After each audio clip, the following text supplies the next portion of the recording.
Alunos do segundo ano do Colégio Magistral. Aqui é a professora Késia, professora de Física. Na aula de hoje, iniciaremos o módulo 3, com o conteúdo Introdução à Ótica Geométrica. Vamos lá? Temos que luz é uma forma de radiação eletromagnética que tem a capacidade, então, de impressionar o sistema visual humano. Logo, quando enxergamos um objeto, estamos recebendo a luz que foi emitida ou refletida por ele e propagou-se no espaço até atingir os nossos olhos, sensibilizando as células presentes em nossa retina. A óptica, ela se divide em duas: a óptica geométrica e a óptica física. A óptica geométrica, ela vai estudar os fenômenos luminosos sem considerar a natureza da luz, certo? Então, ela vai dispensar os conhecimentos da natureza íntima da luz e vai basear-se apenas na sua propagação retilínea e nas leis de reflexão e refração, estudando assim os fenômenos ópticos fundamentais, certo, na concepção dos raios luminosos, com as suas aplicações em lentes, espelhos, lunetas, telescópios, projetores, entre outros. Já a óptica física, ela vai estudar os fenômenos luminosos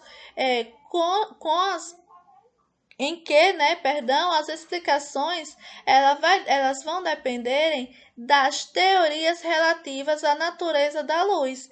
Então, ela vai estudar precisamente os fenômenos ópticos em que a natureza ondulatória da luz vai exercer um papel predominante, como a polarização, a difração, a interferência, entre outros.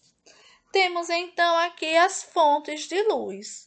As fontes de luz, elas podem ser classificadas de duas formas, em primárias e secundárias. Temos aqui as fontes de luz primárias. As fontes de luz primárias são aquelas que emitem luz própria, ou seja, a luz ela é emitida, a luz que é emitida, ela foi gerada pela própria fonte. Temos o exemplo do sol, temos também como exemplo uma vela acesa, uma lâmpada acesa. Já as fontes de luz secundárias, certo? Vão ser aquelas que não produzem a luz que emitem, mas, podem ser enxergadas porque elas refletem a luz que foi proveniente de outras fontes, como, por exemplo, temos aqui a lua, temos uma vela apagada, uma pessoa. Todos esses são exemplos, de fontes de luz secundárias. A luz, ela se comporta de forma diferente a depender do meio de propagação. Então, temos que os materiais que estão presentes na natureza, eles vão apresentar diferentes comportamentos com relação à propagação da luz. O ar, a água pura, por exemplo, são considerados meios transparentes, ou seja, permite uma nítida visualização dos corpos através de si. Já as paredes de alvenarias, portas de madeiras, chapas de aço são meios opacos, não permite a propagação da luz no seu interior. Há também o meio translúcido. No meio translúcido, ele vai permitir a propagação da luz, mas ele não vai oferecer, de forma nítida a visualização da fonte. Então, temos que ele permite uma visualização pouco nítida dos corpos. Agora, vamos falar um pouquinho sobre o espectro eletromagnético. Temos, que em termos físicos, sabemos que a luz visível nada mais é do que uma onda eletromagnética que pode se propagar tanto no vácuo quanto em meios materiais, certo? Então, O que é o espectro eletromagnético? O espectro magnético, ele vai medir, certo? Ele mede as ondas eletromagnéticas. A luz visível nada mais é do que um conjunto de ondas compreendido numa pequena faixa de referência, uma pequena faixa de frequência do espectro eletromagnético. Ela é produzida pelo movimento acelerado dos elétrons. Temos aqui, né, o espectro visível, certo? Existem, né, ondas eletromagnéticas em outras faixas de comprimento de onda, certo? E frequências tais como a radiação infravermelho, como as ondas de transmissão de rádio, as microondas, certo? Atualmente sabemos que todas as ondas eletromagnéticas elas se propagam com a mesma velocidade no vácuo, e é simbolizado pela letra C, que vamos ver mais adiante. Só, né, mais uma vez, frisando, aqui no nosso espectro eletromagnético temos, né, a faixa do espectro visível, que, né, vai propagar-se tanto no vácuo quanto em meios materiais, e que vai ter comprimento de onda entre 400 e 700 nanômetros, que corresponde então a uma frequência de 10 a 14 Hz. Aqui ela. Agora vamos conversar a respeito dessa velocidade tão conhecida, a velocidade da luz. A velocidade da luz, ela mede o espaço percorrido pelas ondas eletromagnéticas a cada segundo. Temos então, né, que a luz, ela por ser uma onda eletromagnética, ela pode se propagar em meios materiais e no próprio vácuo. Então, para cada meio material, as cores que compõem o espectro visível têm velocidades diferentes de propagação em ordem decrescente. Já no vácuo, né, as cores do espectro visível, como todas as outras ondas eletromagnéticas, vão se propagar com a mesma velocidade. Então, né, no vácuo, temos que a velocidade da luz é igual a 3 vezes 10 a 8 metros por segundo, ou 3 vezes 10 a 5 quilômetros por segundo. Lembrando, né, que a velocidade da luz ela é constante e ela é representada pela letra C. Em astronomia, utilizamos uma unidade de comprimento que é denominada ano-luz. O ano-luz ele vai medir a distância percorrida pela luz no vácuo, e ele é equivalente a 9,46 vezes 10 a 5 metros. Raio de luz. Mas o que é um raio de luz? Raio de luz é toda a linha que representa geometricamente a direção e o sentido de propagação da luz. Então, né, para representarmos a trajetória da luz, que a luz ela percorre no espaço, quando ela se propaga de uma fonte até um observador, devemos empregar o conceito de raio de luz, que nada mais é, como falei, né, que uma linha orientada que vai representar geometricamente a trajetória da luz de sua emissão pela fonte até atingir os olhos do observador.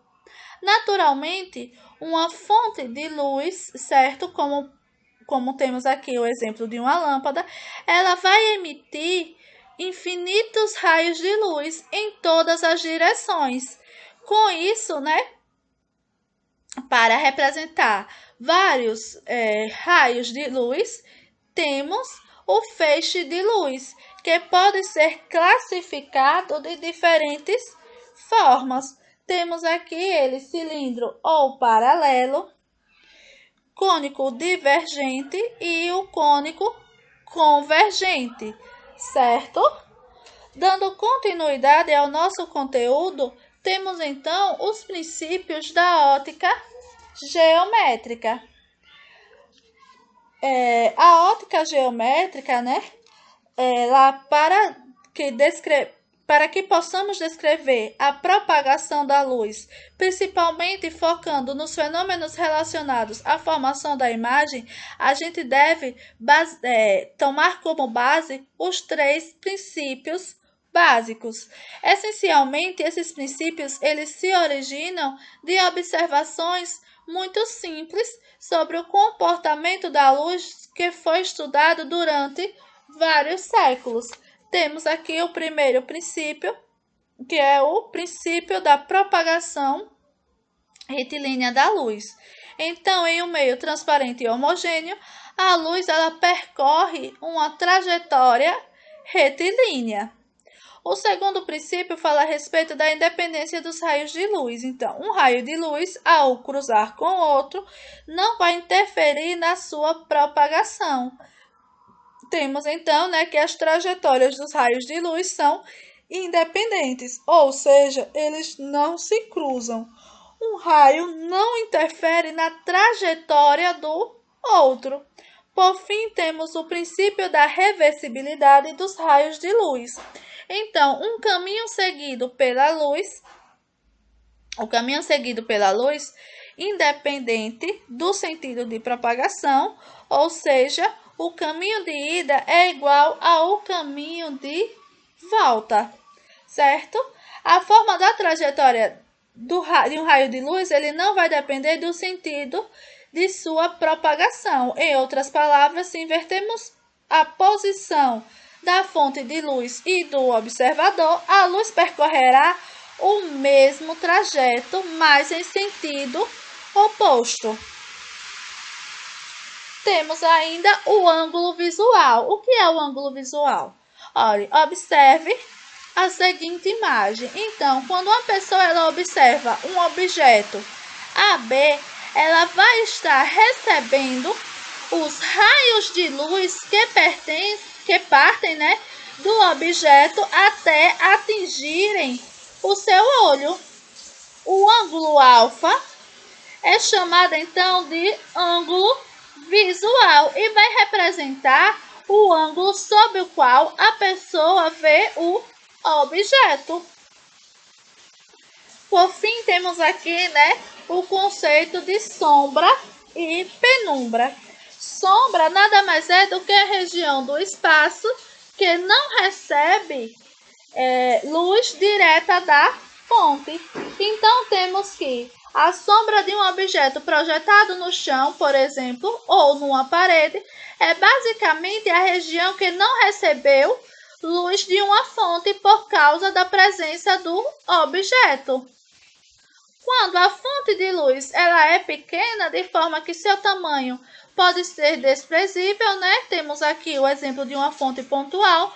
Verifica-se, então, a formação de uma sombra com contornos nítidos. Temos aqui, olha, no nosso esqueminha, a presença da sombra. Quando, então, a fonte de luz tem um tamanho que não pode ser desprezado, Temos uma fonte extensa, então, dá para verificar a formação da sombra, onde não há incidência de luz, e penumbra, onde há incidência parcial da luz. Temos então que a penumbra é a região parcialmente iluminada por uma fonte extensa de luz, certo? Ainda falando sobre sombra e penumbra, temos aqui os eclipses solar e lunar. A palavra eclipse significa então, obscurecimento total ou parcial de um astro por outro. No eclipse solar, nesse caso aqui, ele ocorre quando a Lua, em seu movimento ao redor da Terra, ela vai posicionar-se entre a Terra e o Sol e vai, bloquear parte da luz solar que atinge o nosso planeta. Sendo o Sol uma fonte extensa de luz, ocorrerá então a formação de sombra aqui nessa região, certo? E de penumbra na superfície da Terra. Quem está na região de sombra presencia então o eclipse total do Sol, e quem está na região de penumbra, um eclipse parcial do Sol. Já o eclipse lunar vai ocorrer quando a Terra se posiciona entre o Sol e a Lua e, com isso, a luz solar não consegue atingir a superfície da Lua. Como a Lua, é uma fonte secundária, ou seja, ela não emite luz própria, no eclipse lunar, ela não receberá luz do Sol para então refletir e vai ficar escura para um observador que está localizado na Terra. Uma curiosidade é que, o eclipse solar ele ocorre somente na fase de lua nova, enquanto o eclipse lunar ele ocorre somente na fase de lua cheia. Por fim, para hoje, vamos ter aqui a câmera escura de orifício. Câmera escura é um equipamento formado por uma caixa de paredes totalmente opacas, sendo que no meio de uma das faces existe um pequeno orifício, certo? Pode-se então descrever-se, através da câmera escura, o funcionamento das máquinas fotográficas e do olho humano, de uma forma bem simplificada. Esse dispositivo, a câmera escura, ela possui, como falei anteriormente, paredes opacas com um furo em uma das faces que vai permitir, então, a entrada da luz, percebam aqui, a entrada da luz, certo? Proveniente, então, de um objeto e será projetada uma imagem deste objeto dentro da câmera, sendo ele na face oposta. Então, vamos ter que, se relacionarmos por semelhança de triângulo, as dimensões do objeto e a profundidade da câmera e a distância entre o objeto, vamos ter a seguinte equação. Temos aqui H, que é a altura do objeto, certo? Temos também H minúsculo. H minúsculo é a altura da imagem. Temos P, a distância entre o objeto e o orifício, entre o objeto e o início da caixa aqui. P', a distância da imagem até o orifício, a profundidade da nossa câmera escura. Logo, H dividido por P é igual a H minúsculo dividido por P'. Olha, os raios de luz que saem do objeto vão penetrar na câmera através do orifício e incidirem na face interna oposta ao orifício. Vai formar, então, uma imagem invertida do objeto, certo? Vamos a um exercício resolvido. Temos aqui, olha, um homem de 2 metros de altura está a 0,5 metros de uma câmera escura de comprimento 30 centímetros. O tamanho da imagem formada no interior da câmera é... Temos aqui a altura do homem, 2 metros, o homem sendo o nosso objeto de estudo. A distância entre ele e o orifício, entre ele e a câmera escura é de 0,5 metros. Temos também a distância da imagem até o orifício, a profundidade da nossa câmera escura de 30 centímetros. Como estamos trabalhando em metros, vamos transformar de centímetros para metros. Então, 30 centímetros é igual a 0,3 metros. E queremos saber o tamanho da imagem, então queremos saber o valor de H. Sendo a formulazinha para a câmera escura H maiúsculo dividido por P igual a H minúsculo dividido por P', vamos substituir e teremos 2 dividido por 0,5 igual a H dividido por 0,3. Fazendo meios por extremos, vamos ter, olha, 0,5H igual a 0,6. Portanto, H será igual a 0,6 dividido por 0,5. Temos aqui que H é igual a 1,2 metros. Alternativa C. Espero que tenham compreendido e até a próxima aula.